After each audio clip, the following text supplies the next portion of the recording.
अब बेटा हमसे पूछ रहा है एक्टिव पावर, यानी कि एक्टिव पावर। बेटा इस एक्टिव पावर के देखो ना अलग अलग नाम हैं, जिसे हम सक्रिय शक्ति के नाम से भी जानते हैं। नहीं, एक्टिव पावर यार बच्चों यही कहलाती है एवरेज पावर। कुछ बच्चों को ये लगता है कि एक्टिव पावर एवरेज ये अलग अलग है, ये एक ही है। बेटा इसी को हम ट्रू पावर भी कहते हैं, इसी को कई बार हम रियल पावर भी, ये सब एक ही है बेटा। तो पहली बात तो ये है कि ये पता है किससे परिभाषित होती है, ये होती है आरएमएस मान के आधार पर, वर्ग माध्य मूल मान। तो अब देखो तुम्हें है आधी अधूरी जानकारी, तो बेटा इसके ना सूत्र लिखाता हूं मैं। इसके सूत्र है, या तो आप लिखेंगे वी आई कॉस फाई।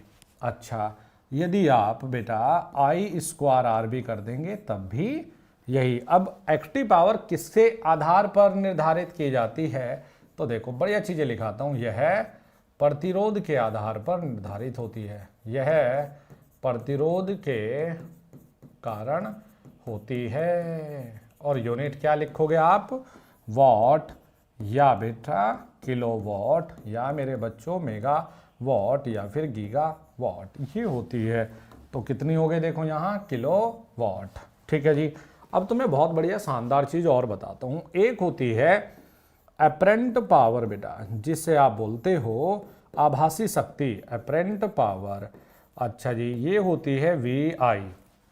लेकिन देखो गलती कहाँ बच्चे करते क्या आते, यूनिट क्या है, या तो वी ए लिखोगे, बड़ी मशीन बनाओगे तो किलोवोल्ट एम्पियर ये लिखोगे।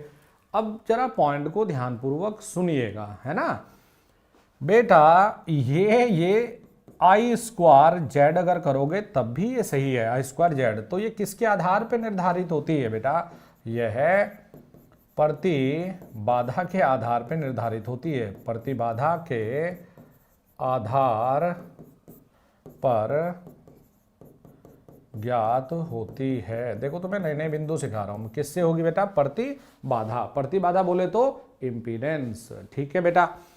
अब देखो यार बच्चों, एक होती है रिएक्टिव पावर, जिसे हम बोलते हैं प्रतिक्रिया वाली पावर ना, रिएक्टिव पावर जी। अच्छा, तो इसे लिखते हैं वी आई साइन फाई। लेकिन बच्चों आप आई स्क्वायर एक्स अगर लिखेंगे तब भी बात सही है। तो इसकी इकाई होती है मेरे बच्चों वोल्ट एम्पियर रिएक्टिव, या केवीएआर या फिर एमवीएआर। तो यार बच्चों याद रखिएगा, यह प्रतिघात के कारण होती है, प्रतिघात के कारण होती है, प्रतिघात के कारण होती है। देखो तुम्हें नई चीज सिखाई कि नहीं। माना ये कहने लग जाए बेटा, ये कहने लग जाए कि भाई एक्टिव की यूनिट तो चलो ठीक है, ये बोलो किसके कारण है, आप कहना प्रतिरोध के कारण। अपरेंट किसके कारण, आप बोलना प्रतिबाधा के कारण।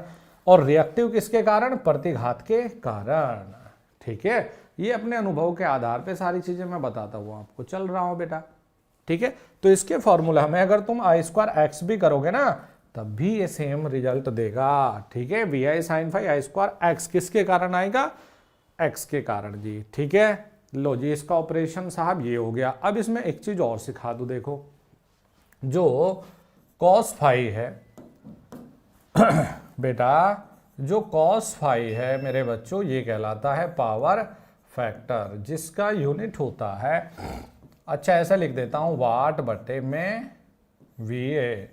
अच्छा, इसी को आप आर बटे जेड भी लिख लेते हो, और इसी को आप जी बटे वाई भी लिख लेते हो। जी मतलब कंडक्टेंस, वाई मतलब एडमिटेंस। ठीक है, अच्छा बेटा ये भी याद कर सकते हो आपकी